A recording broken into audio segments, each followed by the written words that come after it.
गर्मी की छुट्टियों में जब मैं अपने चाचा के घर गांव आई तो चाचा ने मेरे साथ ऐसा कदम आगे बढ़ाया कि मैं हमेशा के लिए। नमस्कार दोस्तों, मेरा नाम है आराध्या, लेकिन घर वाले मुझे प्यार से आराध्या ही बुलाते हैं। उम्र अभी 19 की हुई है। लोग कहते हैं मेरी मुस्कान में कुछ जादू है, और जब मैं साड़ी या कुर्ती पहनकर घूमती हूँ तो मेरी कमर की लाइन पर नजरें टिक जाती हैं। मैं ज़्यादा फिटेड कपड़े नहीं पहनती, बस साधारण सलवार कमीज़ या कुर्ती, लेगिंग्स। लेकिन फिर भी मम्मी कहती हैं, आराध्या थोड़ा ढीला कुछ पहन लिया कर। मैं हंसकर टाल देती हूँ। हमारे गांव में मेरे बड़े चाचा रहते हैं। नाम है विक्रम चाचा। उम्र करीब 45 साल की होगी, लेकिन दिखते बिल्कुल जवान हैं। चौड़े कंधे, अच्छी मूछें और वो आंखें, अरे उनकी आंखों में कोई राज छुपा रहता है। गर्मियों में जब मैं गांव जाती हूँ तो वो मुझे ऐसे देखते हैं जैसे पहली बार देख रहे हों। मैं शर्मा जाती हूँ, लेकिन मन ही मन अच्छा भी लगता है। इस बार गर्मियों की छुट्टियों में मैं अकेले गांव गई। मम्मी पापा शहर में व्यस्त थे। चाचा ने फ़ोन पर कहा था, आराध्या अकेले मत आना, मैं गाड़ी भेज दूंगा। मैंने मना कर दिया। चाचा, अब मैं बड़ी हो गई हूँ, बस से आ जाऊंगी। वो हंसे और बोले, अच्छा जी, बड़ी हो गई है, फिर देखते हैं कितनी बड़ी हो गई है। बस से उतरी तो चाचा खुद लेने आए थे, सफ़ेद कुर्ता पजामा, हाथ में चाबियां घुमाते हुए। मुझे देखते ही बोले, वाह आराध्या, शहर ने तो कमाल कर दिया। पहले पतली पतली थी, अब तो उनकी नज़र मेरे चेहरे से नीचे सरक गई। मैंने दुपट्टा ठीक किया और शर्माते हुए कहा, चाचा चलिए ना, गर्मी लग रही है। वो मुस्कुराए, हाँ हाँ, घर में ठंडक है। घर पहुंची तो चाची मायके गई थी, सिर्फ चाचा और मैं। घर पुराना है, बड़ा आंगन, पीछे आम का बाग। चाचा बोले, तू ऊपर वाले कमरे में एम रहना, मैं नीचे सो जाऊंगा। मैंने हाँ कहा। सामान रखा, नहाया। नहाकर निकली तो सिर्फ हल्की कुर्ती और लेगिंग्स पहनी थी, बाल गीले। चाचा चाय बना रहे थे। मुझे देखकर चाय का कप हाथ से छूटते छूटते बचा। बोले, अरे आराध्या, गीले बालों में तो तू कुछ और ही लग रही है। रात को खाना साथ खाया। चाचा बार बार मुझे देख रहे थे। मैं कभी उनकी आंखों में देखती, कभी शर्मा जाती। खाना खत्म हुआ तो वो बोले, तू ऊपर सो जा, मैं नीचे टीवी देख लूंगा। मैं ऊपर गई, लेकिन नींद नहीं आ रही थी। गर्मी थी और मन में कुछ अजीब सा उथल पुथल। आधी रात को प्यास लगी। नीचे आई तो हॉल में लाइट जली थी। चाचा सोफे पर लेटे थे, सिर्फ बनियान और पजामा में। टीवी पर पुरानी रोमांटिक फिल्म चल रही थी।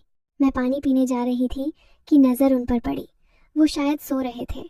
मैं चुपके से पानी पीकर वापस जाने लगी तो पैर की आवाज़ हुई। चाचा की आंख खुल गई।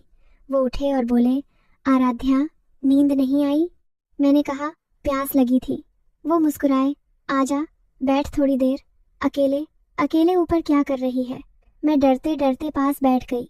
वो बोले, इतना डर क्यों रही है, मैं कोई राक्षस थोड़े हूँ। मैं हंसी। वो थोड़ा पास आए, बोले, आराध्या तू बहुत बदल गई है, पहले तो गोद में बैठती थी, अब।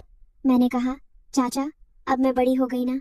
वो मेरे बालों में हाथ फेरते हुए बोले, ताला है, मैंने आप बोलिए। हाँ, बहुत बड़ी हो गई है। उनकी उंगलियां मेरे गाल पर आईं। मैं सांस रोके बैठी थी। उनकी सांस मेरे कंधे पर लग रही थी। मैंने आंखें बंद कर लीं। लगा बस अब कुछ होने वाला है।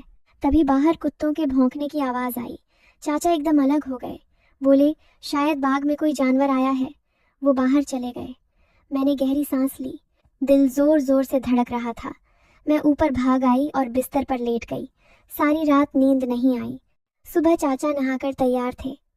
मुझे देखकर मुस्कुराए, अच्छे से सोई? मैंने सिर झुका लिया। वो बोले, चल नाश्ता कर, आज तुझे कुछ दिखाना है। नाश्ते के बाद वो बोले, चल पुराने तालाब के पास चलते हैं, वहाँ बहुत सुंदर जगह है। बचपन में हम सब वहाँ खेलते थे। दोपहर को हम निकले। रास्ते में वो मेरे साथ चल रहे थे। कभी कंधे पर हाथ, कभी कमर पर हल्का सा स्पर्श। मैं चुप थी, लेकिन मन में रोमांच था। तालाब के पास एक बड़ा पेड़ था। हम वहाँ बैठ गए। चाचा बोले, आराध्या यहाँ आकर तेरी मम्मी की याद आती है, वो भी तेरी तरह ही थी, खूबसूरत और मासूम। शाम ढलने लगी। वो बोले, आराध्या एक बात बताऊं? मैंने हाँ कहा। वो बोले, मुझे तुझसे बहुत प्यार है, बहुत ज़्यादा। मैंने कहा, चाचा मुझे भी आपसे बहुत प्यार है। वो मेरी आंखों में देखने लगे, फिर धीरे से मेरा हाथ अपने हाथ में लिया। मैंने हाथ नहीं खींचा। वो और करीब आए। उनकी सांस मेरे चेहरे के इतने पास थी कि दिल की धड़कन सुनाई दे रही थी। मैंने आंखें बंद कर लीं। तभी उनका फ़ोन बजा। चाची का कॉल था। वो उठे और बात करने दूर चले गए। लौटकर बोले, चल घर चले, चाची कल आ रही हैं। रास्ते में हम चुप रहे। घर पहुंचते पहुंचते रात हो गई। अगले दिन चाची आ गई। उसके बाद सब नॉर्मल हो गया। चाचा अब थोड़ा दूर दूर रहने लगे। कभी आंख मिलती तो बस मुस्कुरा देते। मैं 1 हफ्ते और रुकी, फिर शहर लौट आई। आज भी जब चाचा का फ़ोन आता है, उनकी आवाज़ में वही गर्माहट होती है। वो पूछते हैं, आराध्या कब आ रही है? मैं हंसकर कहती हूँ, जल्दी चाचा। और मन ही मन सोचती हूँ, उस दिन तालाब के पास अगर फ़ोन ना आता तो क्या होता। लेकिन सच कहूँ, मुझे खुशी है कि कुछ नहीं हुआ, क्योंकि चाचा का प्यार मेरे लिए पिता जैसा है, दोस्त जैसा है। कभी कभी थोड़ा सा कुछ और भी लगता है, लेकिन वो कुछ और कभी हुआ नहीं, और शायद कभी होना भी नहीं चाहिए। बस इतनी सी कहानी है मेरी। ना कुछ हुआ, ना होने दिया, पर दिल में एक हल्की सी उलझन आज भी है, और शायद हमेशा रहेगी। दोस्तों, कैसी लगी ये कहानी? कमेंट में बताना। अगर पसंद आई तो लाइक, शेयर और सब्सक्राइब ज़रूर करना। अपना ख्याल रखना।